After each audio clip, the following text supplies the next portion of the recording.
Boa noite, meu nome é Maria Eduarda, somos alunos da Escola Raimundo Roberto, da 7ª e 8ª etapa. Viemos entrevistar a professora Maria Arlete para falar sobre lembranças e memória do município de Japurá. Boa noite, professora Arlete. Há quanto tempo a senhora mora nessa cidade e qual é a sua primeira lembrança?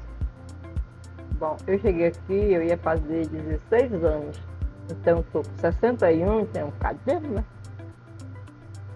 E quando eu cheguei aqui, eu achava que era que nem no Canauí.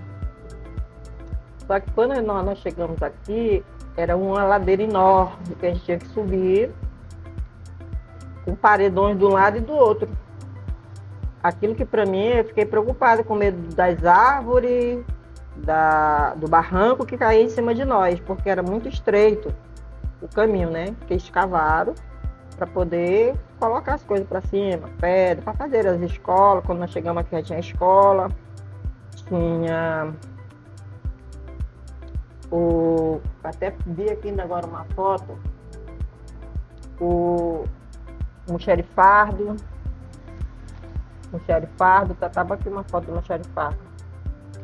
Aí era pouquíssima casa que tinha aqui, né? Da prefeitura.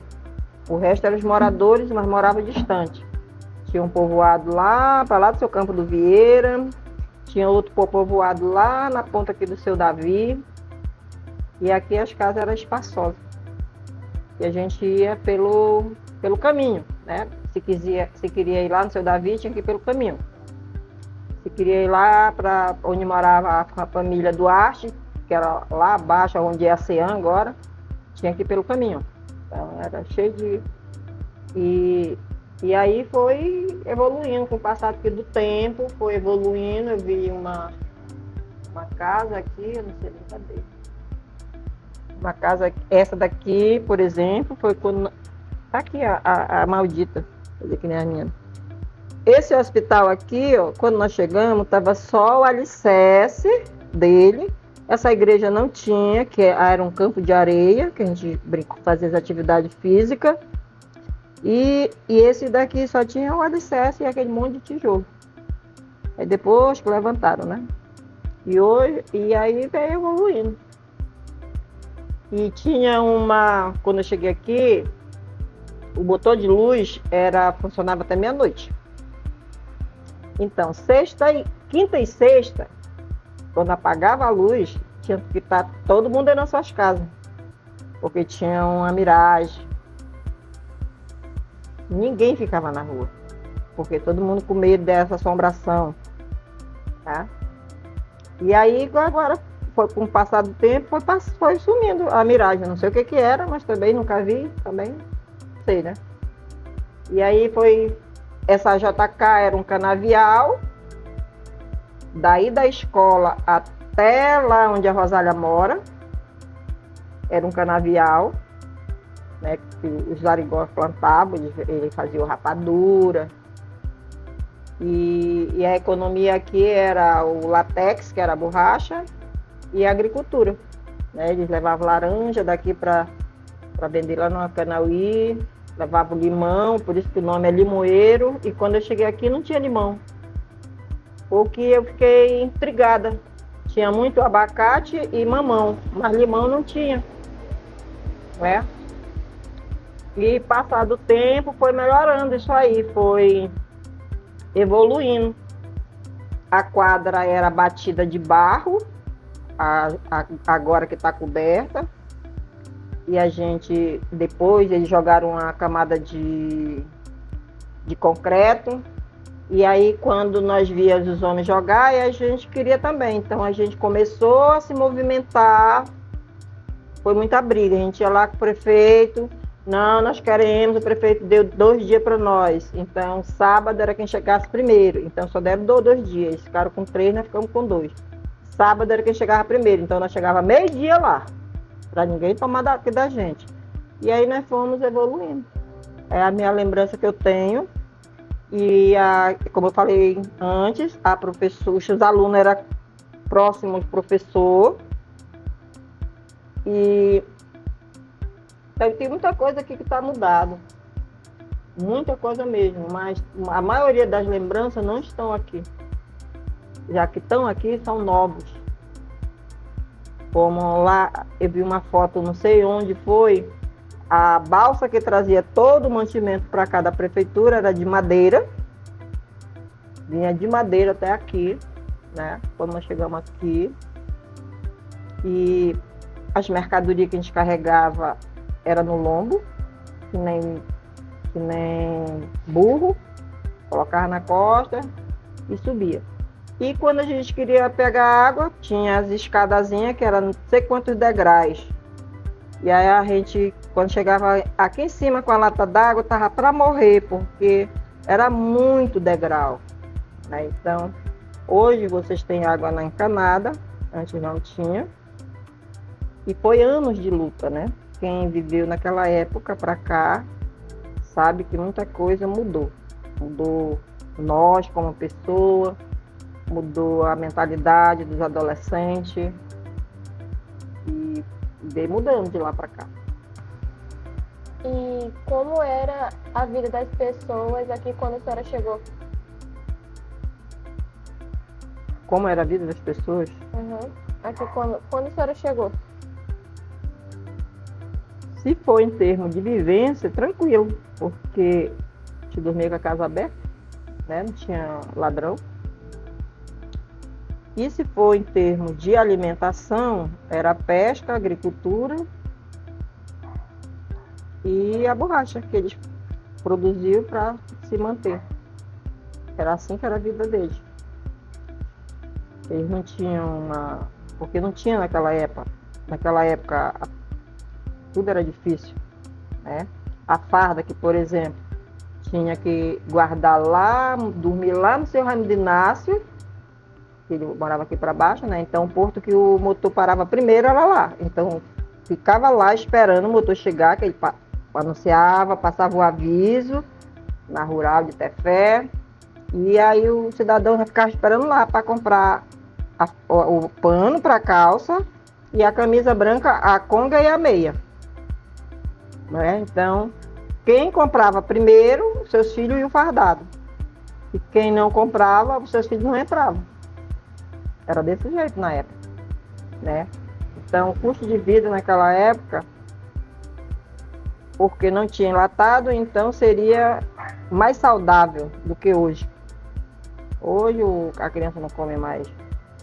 Eu quero ovo, salsicha. Então, tem várias opções para ele comer. Antigamente, não. Boa noite, professora. Boa noite. Minha pergunta para a senhora: quais eram as tradições da comunidade antigamente que hoje não se realiza, ou seja, não se faz mais? Uma tradição. A fogueira. Fogueira hoje não tem mais, né? Quando chegava aquela época da festa junina, todo mundo, até uma vez eu briguei tirando a madeira aqui para a fogueira. Aí tirava aquele monte, os alunos cortavam madeira e colocava lá, porque a brincadeira ia acontecer, mas tinha que ter o negócio da fogueira. Então a gente passava, rodava por lá, rodava para cá, né? São João mandou, não sei o que, confirmou, que tu seja não sei o que. Inclusive eu e o Início, nós somos prima de fogueira e a dona Augustina somos perfumada de fogueira. Então essa tradição aí sumiu, não tem mais. E era bem interessante isso aí. Eu achava muito divertido. Então essa cultura aí perdeu. Outra cultura que foi perdendo são as brincadeiras locais mesmo, né? Como o índio, como a quadrilha em si, tinha o homem folharal. Então muitas coisas foram se perdendo no decorrer dos passados anos. Aí todo mundo espera que a prefeitura faça a doação. E antes não. O pessoal comprava do barco a fazenda e para poder fazer as suas roupas, né? E era muito mais difícil que hoje. Hoje pouca gente vai ali na Dona Chaga, compra, vai outro, compra, mas pouca gente compra, espera da onde? Da prefeitura, né? E aí essas brincadeiras foram morrendo devagar. Aí se a escola não colocar, a comunidade não coloca. entendeu? Então, essa é uma das culturas que eu acho assim, que foi se perdendo. Mas quanto o resto, acho que permanece. Que brincadeiras ou atividades eram comuns entre as crianças no passado? Brincadeira? Uhum. Boca de forno, a ciranda, rouba melancia, que hoje já tem outro nome, né?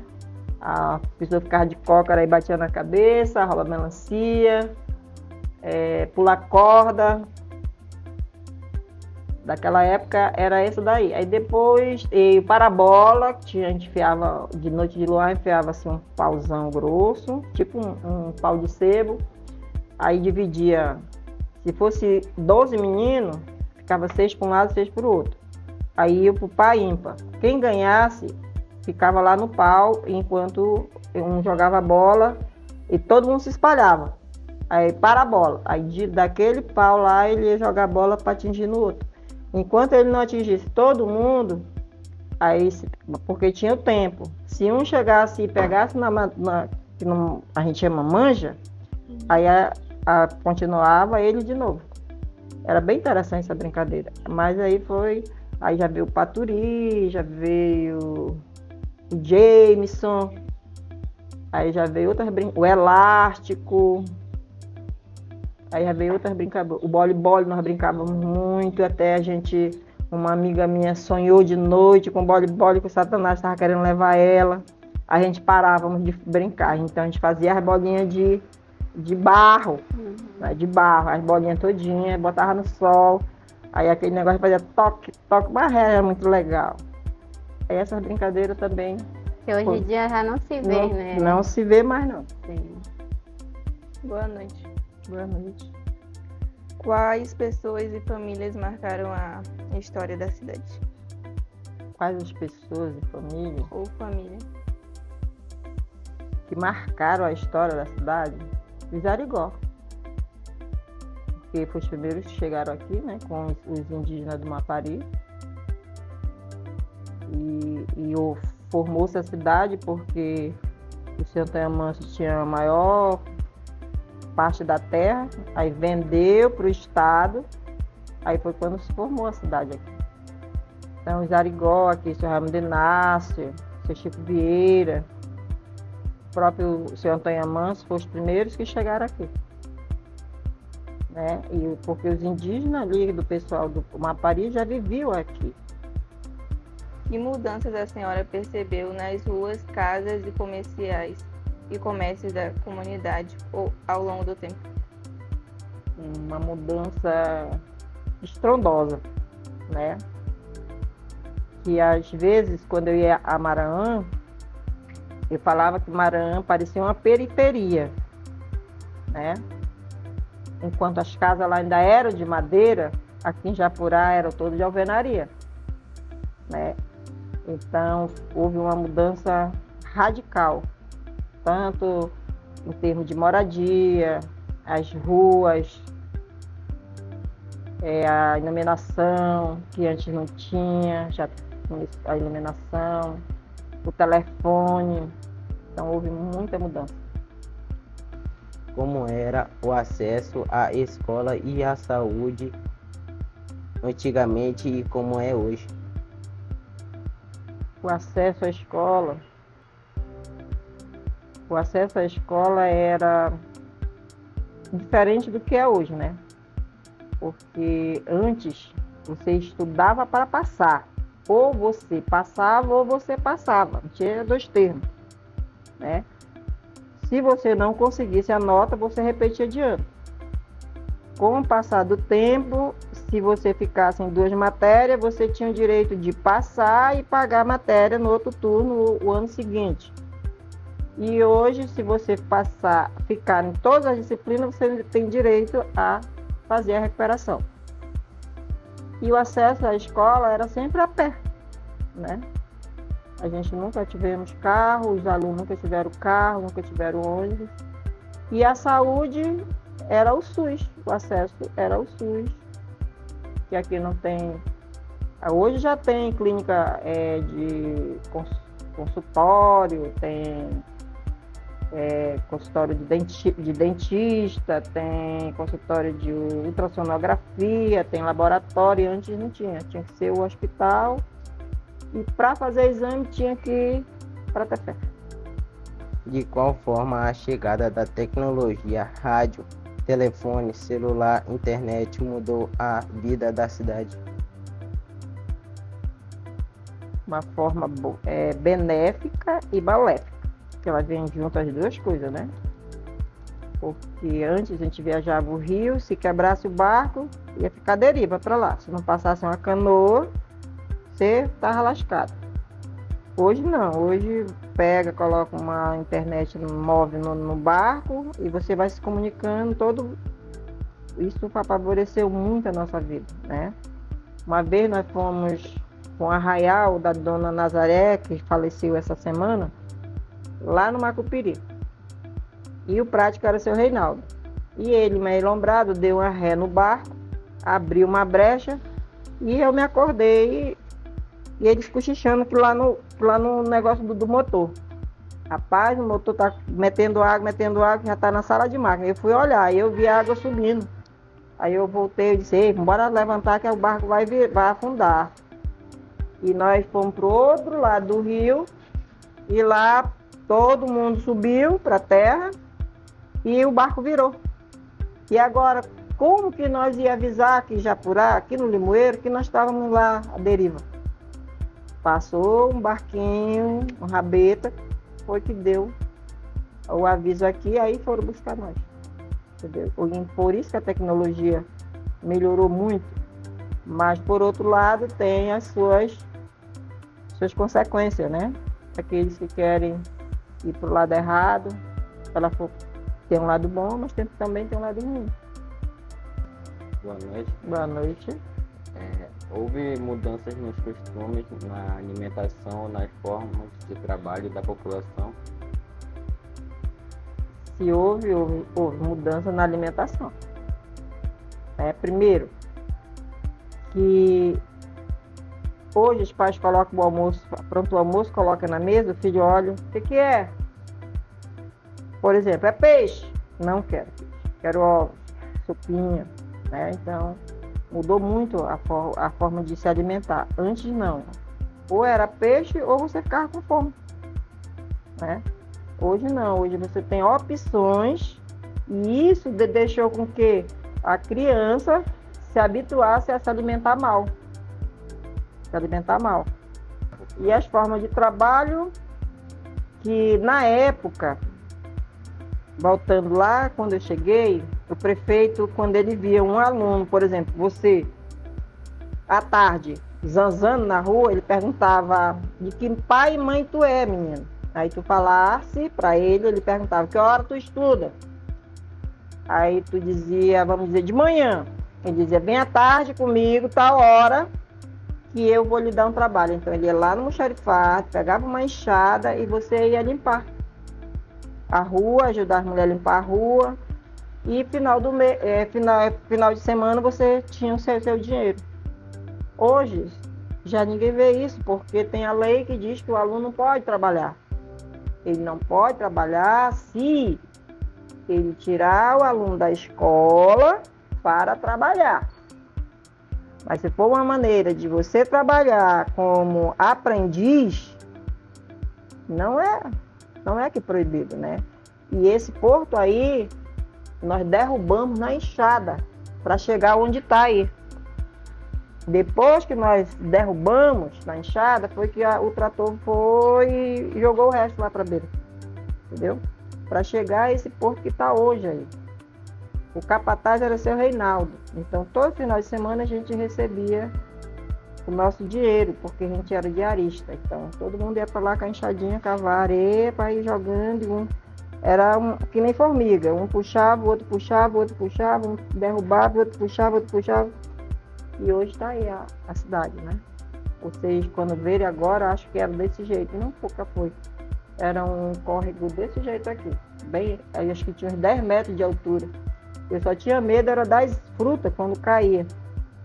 E a gente podia, um homem lá bateu uma fruta e ficou meio grogue ainda, entendeu? Mas era assim, essa foi a mudança. Quais transformações a senhora considera mais importantes para o desenvolvimento da comunidade? Quais a transformação mais importante? Saúde e educação. Saneamento básico também é importante, mas como não tem, a saúde e a educação são a primordial, porque se não tiver a educação, a saúde, o aluno não tem como aprender, porque se ele estiver doente, como é que ele vai aprender? Então, os dois pilares importantes é a saúde e a educação. Boa noite. Boa noite. O que a senhora gostaria que permanece igual na comunidade para as próximas gerações? Que permanecesse para a próxima geração, solidariedade, né? a companheirismo e a cultura, que ela não se apagasse, ela continuasse, né? Porque isso é uma identidade nossa. Apesar que tem muita cultura que é adaptada de outra geração, né? De outros lugares, mas isso deveria continuar, né? Com as brincadeiras, que voltasse as brincadeiras de folclórica, né? Voleibol, peteca. Hoje ninguém vê mais meninos jogando peteca. Primeiro era uma briga doida, né? Então, isso não queria que acabasse. Que a nossa identidade que permanecesse. Que conselho a senhora deixaria para os jovens de hoje sobre valorizar a história da comunidade? Que eu deixaria para os jovens de hoje sobre a história do município? Que ele estudasse a origem de Japurá, né? Porque Japurá não é aqui o Limoeiro, a Japurá começa desde lá do Acanaí para cá, né? Então, muitas pessoas não sabem o Japurá, o que significa a palavra Japurá, né? Então, nós estudantes, eu digo que eu ainda estudo, quando pinta aí eu estou estudando, aí a gente tem que estar sempre, né, procurando se interagir, né? Eu tenho problema de hipotiroidismo, mas eu estou lendo, procurando um jeito de eu não ficar só no remédio, estou fazendo atividade física, mas eu tenho, e é isso que os estudantes, os jovens têm que fazer, né? Para que ele vá mais além do que nós aqui fomos, né? Porque hoje vocês têm possibilidade imensa de ir muito além, enquanto nós não. Quando eu fiz o Proformar, nós éramos 29, era um computadorzinho que tinha aquele fundão, e tinha um só que a gente pagava o rapaz, cada um pagava o rapaz para digitar. A gente então escrevia e era agendado, né? Tudo naquele computador. Hoje não, a gente faz no celular, né? A gente faz no notebook, no tablet. Então, hoje tem N possibilidade de se fazer qualquer estudo que você quiser. Faz a faculdade online, pela internet, antes não, tinha que ser presencial. Então, hoje, o que eu deixo para vocês é isso aí, que estude cada vez mais a origem de onde você vive, né? Para você, no dia que você tiver seus netos, você fale dele, da sua origem, da onde você veio, qual era a sua perspectiva de vida para chegar onde você chegou na sua velhice. Então, isso que eu deixo aqui para vocês. A memória de um município é construída a partir das histórias do seu povo, de suas tradições culturais e da relação com a natureza. Em Japurá, localizado no interior do Amazonas, a memória coletiva está ligada à vida ribeirinha, às festas populares, ao modo de viver em meio às florestas e aos rios que marcam o cotidiano da população. Ao mesmo tempo, o município passa por mudanças significativas melhorias em serviços públicos, transformações na educação, nova forma de trabalho e de comunicação. Além do impacto das tecnologias que chegam gradualmente à região, assim, Japurá é um espaço em que a preservação da memória caminham lado a lado com o processo de mudança, mostrando como o passado e o presente se encontram para projetar o futuro da comunidade.